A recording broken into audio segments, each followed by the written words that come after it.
Hello students, NCERT गणित कक्षा 9वीं में आप सभी का स्वागत है। आज हम करेंगे प्रश्नावली 4.2। तो आइए इसका पहला प्रश्न पढ़ लेते हैं। इसमें दिया है निम्नलिखित विकल्पों में से कौन सा विकल्प सत्य है और क्यों। तो ये ऑब्जेक्टिव टाइप क्वेश्चन तो है, लेकिन ये समझने में भी उतना ही महत्वपूर्ण है, क्योंकि आप इसको समझ लोगे तो इसी तरीके के सभी प्रश्न आप कर पाओगे। तो आइए हमें देख लेते हैं कि क्या दिया गया है।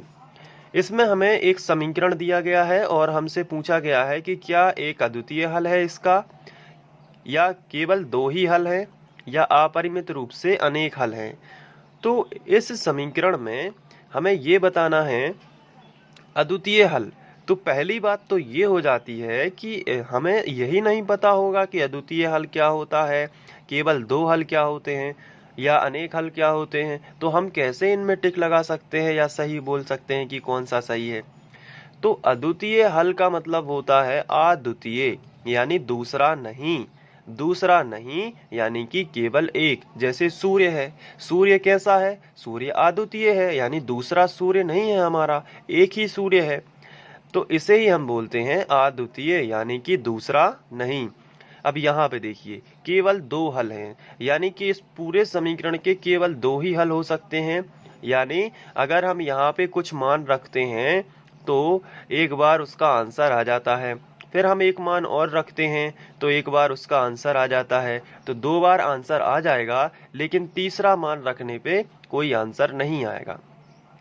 और अपरिमित रूप से अनेक हल का मतलब है कि इसमें कोई भी मान रख दो आप, उसका आपको आंसर जरूर मिलेगा और ये समीकरण कभी भी समाप्त नहीं होगा। इसमें कोई भी मान आप रखते जाइए, आपको अनेक हल मिलेंगे।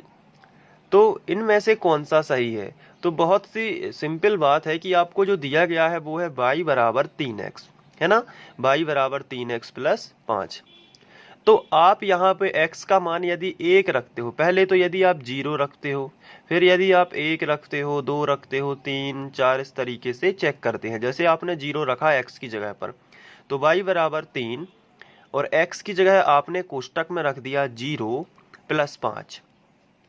तो y बराबर 3 शून्यम 0 प्लस 5। तो y का हमें एक मान मिला, यानी कि ये वाला तो गलत हो गया कि एक ही हल है, क्योंकि अभी हम एक रखेंगे तो भी हमें मान मिल जाएगा। देखिए कैसे, इसी समीकरण में जो हमें दिया गया है y बराबर 3x प्लस 5, अब इसमें यदि हम x की जगह पर एक रख देंगे तो y बराबर क्या मिलेगा वो चेक कर लेते हैं।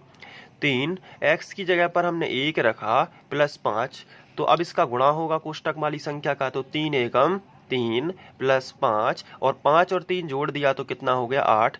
तो y का मान हमें 8 मिला। तो इसके हमें दो हल तो मिल चुके हैं कि y बराबर हमें 5 भी मिलता है अगर हम 0 रखते हैं, और y बराबर हमें 8 भी मिलता है। तो ये तो गलत हो गया कि अद्वितीय हल होगा। दो हल, अद्वितीय का मतलब केवल एक ही हल होगा, ऐसा नहीं है। समीकरण कहता है कि आप जो भी मान रखोगे, आप x का कोई भी मान रखोगे, आपको एक y का मान मिलेगा। तो केवल दो हल भी नहीं हो सकते, क्योंकि हम एक रखेंगे तो भी हमें कुछ मान देगा y, अगर हम x की जगह पर 0 रखेंगे तो भी हमें कुछ मान मिलेगा।